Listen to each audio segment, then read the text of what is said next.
letting go of people that don't serve you and following your purpose and this, that, and the other. It sounds good, but it sounds boring. Because, some people come from that fun lifestyle, the clubbing and the alcohol, and they think that's fun. Yeah. And it's fun to them. And they're like, well, now that you clean your life up, it sounds a little boring. I don't know if it's worth it. What would you say to that? It's like the Matrix. Whenever you're in it, you don't see it. But then you get to the other side. And it's so beautiful. It's like, I don't want to leave. Yeah, exactly. And I get that. Like party Katelyn, 20-something-year-old Katelyn who was living for the nightlife and drinking. I get it. It was fun. I had great times, like made many memories. But waking up the next day feeling hungover and unfulfilled because I didn't pursue my passions and I just felt empty, that was not fun. Yeah. So being on the other side. Welcome back to another episode of Becoming, where we talk all about elevation, growth, healing, positivity, and ultimately becoming the person that God created you to be, who you are destined to be, becoming a woman of God, becoming the man of God, becoming the alpha male, becoming. All things becoming, right? And today we're going to talk about learning what your purpose is, how to find your purpose. I know some of us, especially my age, we don't know what our purpose is, and we have a lot of questions. How do you find that? How do you know what God put you here for? And this episode, I hope that we can add a lot of value to help you navigate through that. So please welcome to the stage, Miss Katelyn Foxworth. How you feel? Yay, so happy to be here. Okay, good. So we're going to get right into it, okay? Let's do it. So how would you say you found your purpose? Take me back to before you found it. What did that look like? So there's so many personal development books. I mean, Purpose-Driven Life and like how to discover and find your purpose. So whenever I was at a seminar and I heard the word purpose, I was a young entrepreneur and I was doing network marketing at the time. So I knew my purpose was to be an entrepreneur, but I didn't know in what arena. So at first, whenever I was given the idea of a purpose, I was like, holy crap, I don't know what my purpose is. Like, I need to go and find it yesterday. Really? Yes, I thought there was some kind of urgency behind it. But I think your title is so perfect because it's called Becoming, which shows there's an evolution to that. Absolutely. So it's not about today or tomorrow or anything definite. It's about letting yourself become, and eventually your purpose will come. Yeah. And it's never going to be the same at all seasons of your life. Whenever I first became an entrepreneur, I wasn't a mom. So my purpose then was very different. I was focused on making money for myself, helping other people, and being there for my husband because I was learning how to become a wife. Now, as an entrepreneur and a wife and a mom, my purpose is very different. I want to see how I can build my businesses to have time with my kids and have it serve my husband. So your purpose is ever evolving. It's going to change. Yeah. So I think the biggest thing is being okay with that. How do you identify when it changes and how to go with that change? That's a really good question. So for me personally, I had to give myself grace in all seasons. And just because I did something one way yesterday and that's not working today, it doesn't mean I'm a failure. It doesn't mean that that's a failure. It just means that I'm changing and I'm growing, and growth is a good thing. Because you talk to so many people and they're like, oh, well, you're not at that job anymore, or you're not in school anymore. And they're looking at you attached to what you were doing in the past. And just because you're not doing it anymore, they make it sound like it's a bad thing, when in actuality, it's not. You may be in a different season of your life for a really good reason. So learning to be okay with that change is really important. Yeah. I would say for me, my experience was like, just be of service. Just start, even though you may not know what specifically it is, what your purpose is, just start serving. That's so and good. It'll just come to you. You know what I'm saying? Yeah, the more you give value to other people and serve other people, the more you'll realize, like, holy cow, I actually enjoy doing this. You love the feedback other people are giving you. So that's a great way to find your purpose too, is by adding value to other people, serving them, and seeing what do you offer them and give them that they're not getting anywhere else. Yeah. Who was Katelyn before she found her purpose? Oof. Katelyn was somebody who thought her purpose was found in the club, drinking, having fun. Like anybody that knew me knew I was a fun person because I was attached to the beer tower and buying them drinks and having fun in nightlife. So Katelyn, before she knew what her own purpose was attached to that party identifier, the girl that was having a good time on the weekends. And yes, she was a hustler, but she was spending that money in all the wrong areas and with all the wrong Were you still an entrepreneur then? I was. So I worked very hard during the week to party very hard on the weekend. I mean, if you know what a bachelor is, like I was the girl version of that. Driving a Camaro. That's how I live my life. Oh, wow. Wow. So you was like the fun, you was in the streets. Different than the pregnant mom you see nowadays. Wow. So where did that transition and that transformation happen for you? What people came in and what things did you have to let go of? Like, how did that kumbaya moment? If I'm 100% honest, it's all because of God. Okay. So whenever that transition started to happen, I started to go to this non-denominational church on my college campus. Okay. And every time I would go, I would start to regret a few of the decisions that I made on the weekends. And not that I was doing anything terrible, snorting cocaine or anything. Mm-hmm. Right. But I was just like, maybe my time could have been better spent reading a book or focusing on myself and not necessarily pleasing others. So the more I went to this church, like even just a coffee shop that was attached to the church and spent time in the Word of God, the more I was like, maybe I should start to let go of that old party Katelyn and start to focus on who God's really trying to show me who I really am. And I'm so glad I did, because layer by layer, I was stripped away of all those old things and truly able to walk into my purpose that led me to who I am today. Yeah, and you mentioned people pleasing. What was that? That was doing everything because everybody else liked it. Yeah. So people my age, they like to go out. So, okay, if I'm reading a good book, I'll put the good book on hold to go out and please the people that wanted to go. And it meant me driving them wherever they wanted to go and me having a good time, because that's what they were looking forward to. Regardless of the plans that I had, the goals that I had, and the personal desires that I had. I was just so focused on what would be beneficial to them that I didn't even focus on my own goals. And that could be family, that was friends, that was family. And then in my early 20s, whenever I started to focus on my purpose and myself, that's when I started to say, it's okay to be selfish. Like, I'm going to do what I want to do and be okay with that unapologetically. So at the time, I had a boyfriend that I was dating for 5 years, thought I was going to marry this guy. And I was hustling hard to invest money into his DJ career, but he wasn't taking it serious. So I made a decision to end that relationship, which meant I had more time on my hands. I had time to focus on my personal goals and my business. And I'm very happy I did, because I got bold with my prayers. And I said, okay, God, if I'm ending and closing this door that doesn't serve me, I want you to open up another door that does serve me times 10. So I got very bold and specific with my prayers and the man of God that I wanted to walk into my life. And God showed up and showed out and answered those prayers. That's really good. I know a lot of younger people, we tend to hold on to things that don't serve us. Yep. Like relationships, especially. We get in relationships and we stay so long. And I think it's because sometimes it's rooted in childhood trauma where we please the people that abuse us. Yeah. So we take those same characteristics into our adult life and we continue to stay in environments that aren't beneficial to us. You're right about that. So how was that a challenge for you to let go of that boyfriend? And how did you like, okay, Katelyn, like, this is not serving you, I got to get out? It was a challenge for a while, but the more I let God into my life and have him help me do it, that's where my strength came from. Okay. So if I'm being 100% honest with your viewers, in October, he and I got in a fight. So it was like a fist fight. I drove home in my Camaro bloody and went to file charges and told myself, my mom, everybody, this is the end of the relationship. Doesn't matter if he hit me first or I hit him first. Like, I'm done. I don't deserve this. That was in October. You stayed. I did.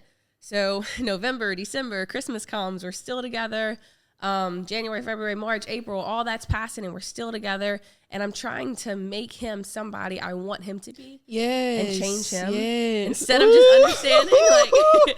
Because she's speaking to me right now. Yes. So I'm trying to change him. And I'm like, look, this personal development book changed my life and my mindset. Why don't you read it? And oh yeah, I'll read it. And then he's still doing the same old, same old. So I'm expecting change from him instead of just accepting the fact that he is who he is. Yes. And shutting that door. So I think that summer, in like July-ish, July, I said, okay, God, I'm going to close this chapter no matter what it looks like. Like, yes, we've been together for 5 years. Yeah, I got a promise ring on my hand for whatever that means. But if you say there's better out there for me, then I will trust you in that. So I changed the screensaver on my phone to Dory, just keep swimming. I was like, we got to keep going.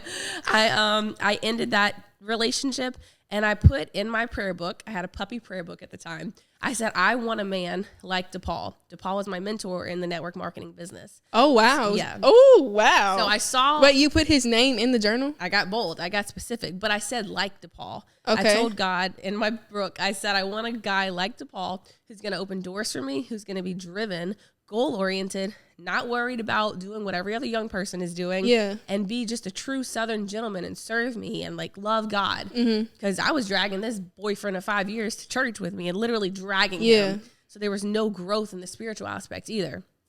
So I put that in my prayer book in July.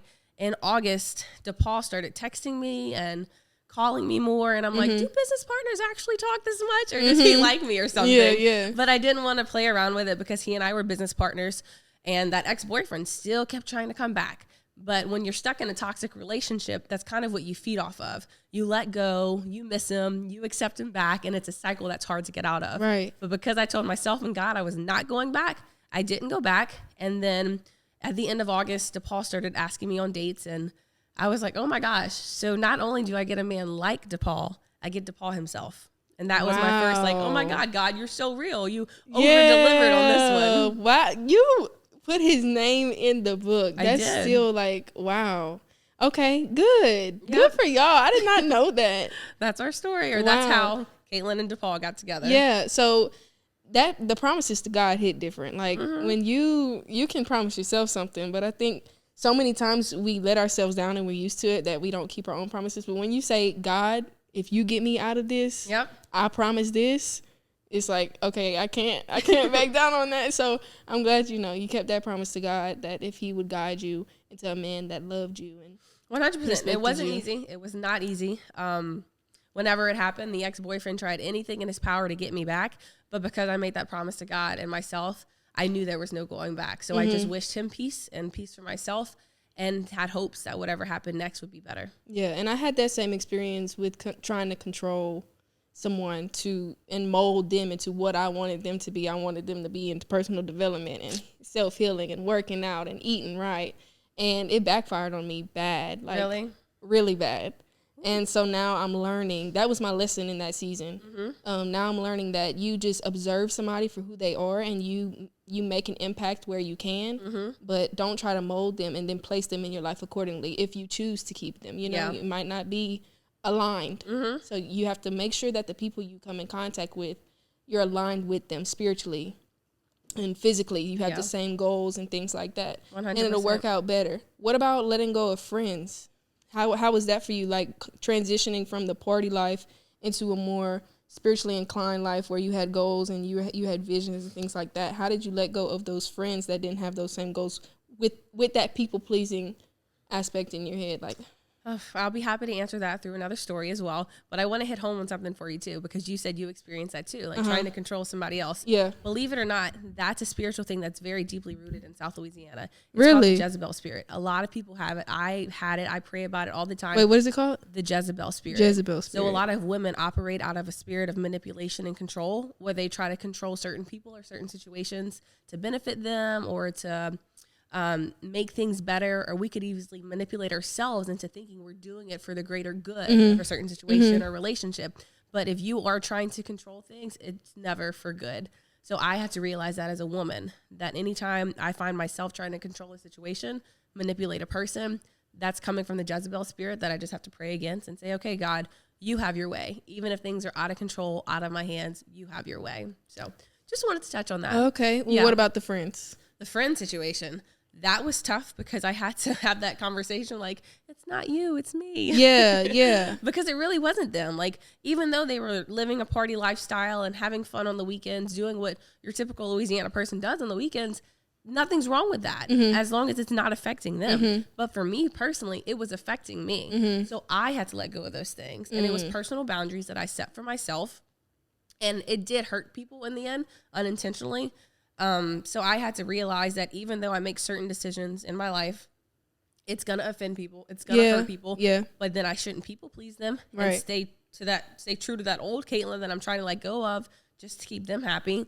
So at the end of the day, it meant me spending less time with them, less contact with them, and doing more of what pleased me. But that's what served me into getting me into the higher level that I want it to be. Yeah. And a mentor of mine gave a really good example of, think about it like a spinning wheel. You want to spin in different levels of life. As you spin and go higher and higher, people are naturally going to fall off. So you have to be okay with that. So anytime me and my husband are going to another level, we'll easily see friends and family members that we have that were once close to us starting to spin off. And it's not anything that we're doing that's intentionally hurting them. It's just the next level that we're going to.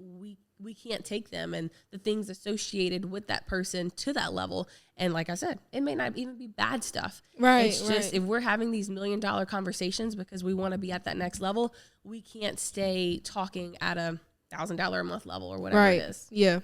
Yeah. I had that same experience. I feel like we have so many similar experiences, but like, especially in high school, I, like my whole awakening happened very young, you know? So having those friends that had we had common interests, you know, and when those interests change, we can't have fun together anymore, you know, and it's like we're spending less time together and things like that. I had to have a lot of conversations too. And they went pretty well. Now I feel like those friends that I had to let go of, they start to see how it looks after and they start to catch on. They're like, oh, this lifestyle change helped her in so many ways. Let me see if this works for me. So now I'll even talk to some of them still, and they'll talk about how they're healing and they have goals going on. And I'm happy that it's working out like that, even though I had to not so cut them off, but just kind of let them go a little bit for my own benefit and for me to evolve. You hit the nail on the head whenever you said later on they looked back and they're like, oh, that's why she did X, Y, and Z. Yeah. That's so true. Because at first they feel like they're entitled.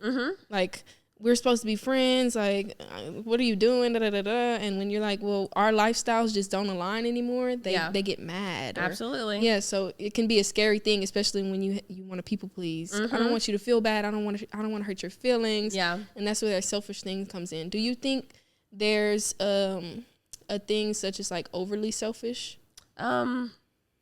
I think you can and you should be selfish whenever you have big goals and passions and personal desires. But whenever you start to operate out of selfishness for pride or the wrong reasons, then it becomes a problem. Okay. But if you're just being selfish to protect personal boundaries that you have, then there's nothing wrong with that. And like you said, people don't normally see it in the middle of it or while you're making that decision, but then they look back and they see why you made the decisions that you made. So a personal example for me is a year and a half ago almost, I can't believe it's been that long, when we made the decision to leave Louisiana and move to Orlando, Florida. We've got a lot of feedback. You can't do that to the grandparents. They love those grandbabies. And you can't because we're so family oriented and it takes a village. And I get that. I love that and I respect that. But at the same time, God gave me a vision. And if I want that vision to come to fruition and to pass, and for me to flourish into who he's created and called me to be, I have to make this decision for me and my family. And at the time, a lot of people thought it was my husband controlling me, and they couldn't understand why this Louisiana girl was leaving her roots. But I was leaving my roots because God called me to. Yeah. So do I want to say no to God and yes to people? Right. Or do I want to please God and not man? Yeah. So I made a decision then to do it. And when I tell you, when I got to Orlando in the U-Haul, it felt like I had arrived to the promised land. I didn't see any of the blessings that God had for me then, but I could feel it. And I knew I made the right decision.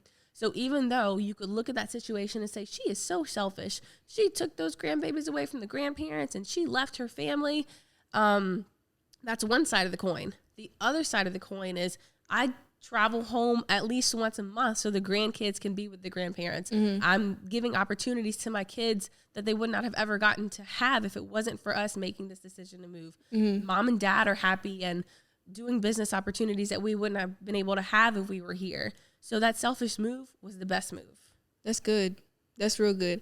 And what would you say to the people that they're like, oh yeah, letting go of people that don't serve you and following your purpose and this, that, and the other. It sounds good, but it sounds boring. Because, you know, some people come from that fun lifestyle, the clubbing and the alcohol, and they think that's fun. Yeah. And it's fun to them. And they're like, well, now that you clean your life up, it sounds a little boring. I don't know if it's worth it. What would you say to that? It's like the Matrix. Whenever you're in it, you don't see it. But then you get to the other side. And it's so beautiful. It's like, I don't want to leave. Yeah, exactly. And I get that. Like, party Katelyn, 20-something-year-old Katelyn, who was living for the nightlife and drinking.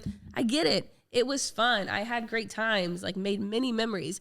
But waking up the next day feeling hungover and unfulfilled because I didn't pursue my passions and I just felt empty, that was not fun. Yeah. So being on the other side, and yes, I have business problems, I have business stresses, like there's a lot of moving parts. I'd rather deal with those problems than the problems that were associated and the ones that were keeping me empty.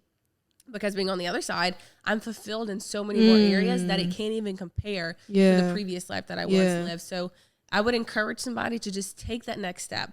Let go of that relationship. Let go of whatever it is that you're holding on to that's going to take you to that next level. And once you do, you'll feel the momentum and the motivation from that one piece that you'll just naturally keep going and then look back like us and say, oh my gosh, it was worth it. It was worth it. And people get stuck in that because they're comfortable. They're comfortable where they are. They're like, they're scared of change. So I don't want to break up with him because I don't know what comes after this, you know, or I don't want to be alone.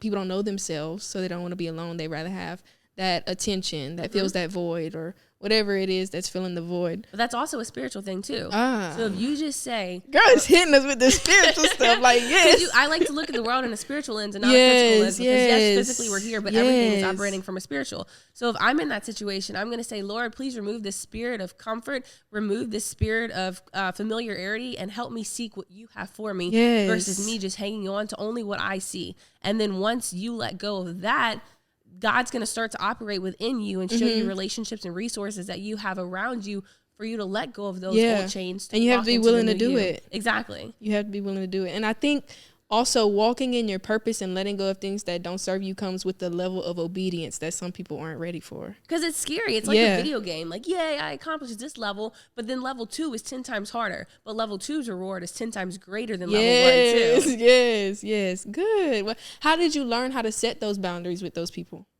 Number one, I had to realize that boundaries are actually a thing. Like, you shouldn't just let people walk all over you and do whatever it is that they want without you actually saying something and being okay with it. So figuring out, like, what are your values and what are your morals as a person that you're going to accept. And first they'll have to get to know themselves, right? Yes. Yeah. And realize that that's going to change too, because whenever I graduated high school, my values were, okay, I need to learn to do things for me and not because other people just want to ride in my car or hang out with me. Because in high school, I was the person who had all the parties. I was the person who put things together. And then I realized, why am I doing this, for everybody else or for myself? So I had to start to draw those boundaries. But then college Katelyn was a little bit different. And then mom Katelyn was a little bit different. So my boundaries changed based off of who I was, the seasons that I was in, and the relationships that I had too. And not everybody's going to understand or respect that, but you have to be okay with that and walk in that. So like in motherhood, when I first became a mom, it was stressful learning how to breastfeed and take care of a newborn and still be a wife and still be a business owner. So old Katelyn used to just pop up at anybody's house. Hey, how you doing? Walk on in. I think that's also a Southern thing too. But being newly married and with a newborn, I had to start to respect other people's boundaries in order for them to respect mine, because I didn't want anybody just walking in my house and coming over uninvited.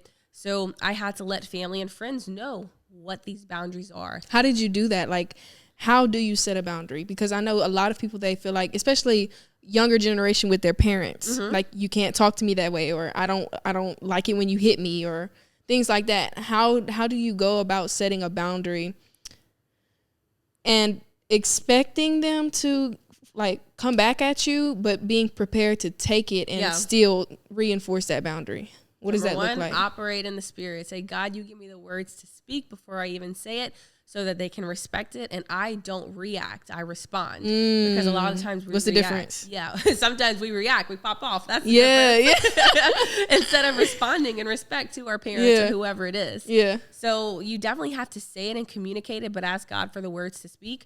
I used to think that if I just act a certain way, they'll start to understand what my boundaries are. And that's not the case, because you and I can see things completely different. Right. If you're looking at a Rubik's Cube on one side and I'm looking at a Rubik's Cube on the other side, we're both looking at the same Rubik's Cube. You see red and blue, I see yellow and orange. You're not wrong. I'm not wrong. We're looking at the same Rubik's Cube. Yeah. Different perspectives. So you have to be clear. Correct. So be clear and speak whatever those boundaries are, and then expect to respond and not react, especially when it's family members. That can be whenever it hurts the most.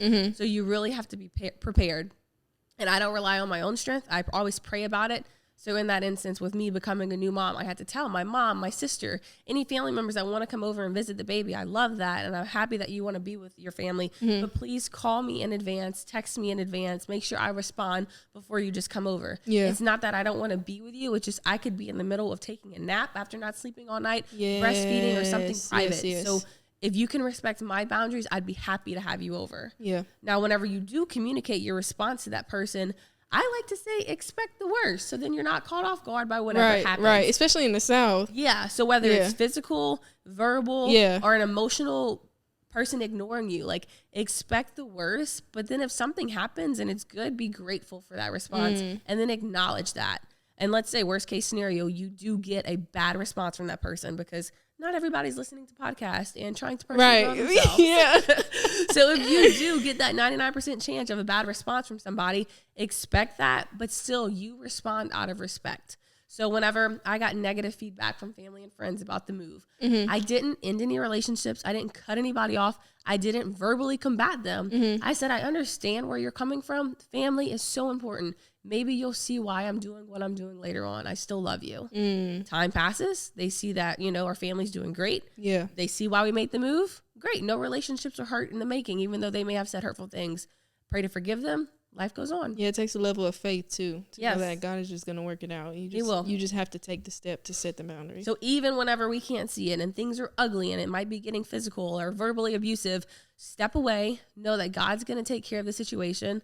And sometimes when you can't communicate to somebody what you want to communicate to them, God's always working. Yeah. So he's going to get it through to them. So sometimes you have to step away from that situation for the message to be communicated. Okay, that's so good. So good. I'm happy you're picking up what I'm putting down. Yeah. So now in this new life, you know all of these things and you know about boundaries and you know about respect and the lifestyle that you want to live. Would you say that a problem you face now is being overly analytical? It's a problem I faced then and I still face now. I have that problem. Like all the new relationships that come into my life sometimes, I'll try to look for all the wrong things they do. Just show me that red flag so I know if you're here to stay or go. Well, what you're looking for, you will find. So I would encourage you to change that perspective. So with every opportunity I get, every new day I have, I can't go searching for the bad thing because it's going to present itself. But if I'm searching for the good thing, I'm going to see it. Yeah. And I feel like that's also maybe a wall I have up. Like I'm so guarded now because I know so many things. It's like, okay, I can't consume this and I don't want to. And now I'm like, okay, you showing me this person, you there. And I have the problem with flowing. Yeah. Just letting it flow and letting people reveal themselves to me in time. Well, I love that you've acknowledged it because obviously it comes from past trauma. Yeah. So now that you're aware of it, you're going to slowly start to change it. But don't be like me and think that it's going to change tomorrow. Give yourself grace. It will take time. It's going to take relationships. It's going to take things happening and then you having a hiccup and having to apologize for things to get better. But that's life. That's what it's about. So for me, I used to always have to be the one to end the conversation first because of past trauma. So if you called me and we're having a conversation, I'm going to hang up first. Or if it's an ex-boyfriend, what? I don't know. I was a very in control woman. Okay. So it was weird. It was very weird. Where like I was gonna hang up first. If you were gonna hurt me, I was gonna hurt you first. So it was past trauma. So when I brought that into my marriage and to just see it operate in different relationships I had, I was like you. I was aware of it. Then I slowly began to give myself grace and work on it and realize like, Katelyn, you don't have to be the one to hurt somebody first. Because they may not actually hurt you. Yeah. Don't just assume that person's out there to get you. Yes. So for you, don't assume everybody has like a bad quirk about them. There's good in a lot of people. So go out there and search for that good versus looking for that one bad thing. Okay. And just flow. Just flow. That would just flow. What does flow start with? What letter does flow start with? F. What else starts with F? Free.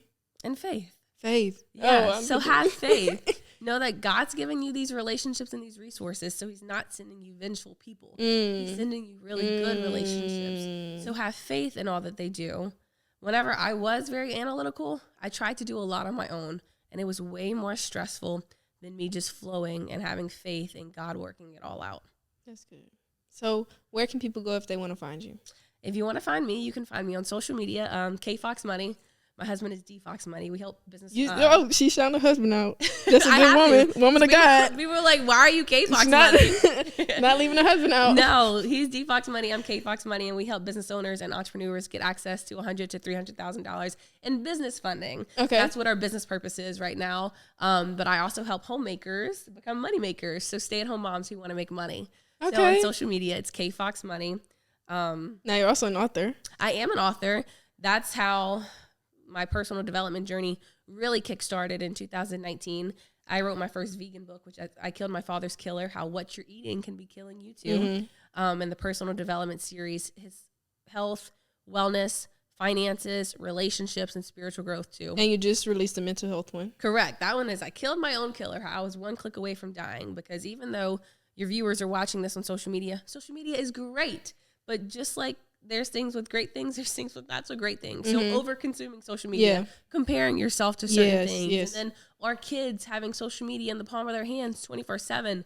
So that book just really brings about awareness to social media, how it's not going anywhere, and how we can just find balance in life using it. Okay. Do they have a link they can go to for that? Yes. If you go to KFoxworth.com, you'll see the tab that says books, and all of the books are listed there. Okay. So we can put a promo in there for you watching this on Christiana's podcast.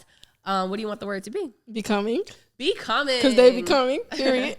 There we go. So if you put in the word becoming, you can not only get one book, but you can get two. So level up your health and wellness, but also your mental growth as well. That's a good deal. Real good. Okay, and anything else you have going on? I always have something going on. I'm currently growing a baby, businesses, all that. Okay.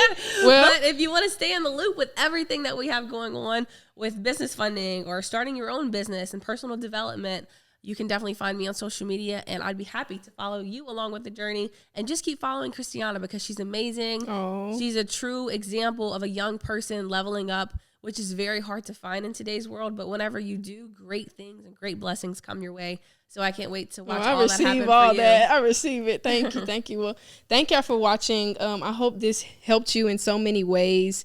I know that you letting go of something that doesn't serve you, it's not an overnight thing, and I don't want you to expect it to be. There's going to be some learning and reprogramming you have to do, but just continue to have faith in God, and trust yourself.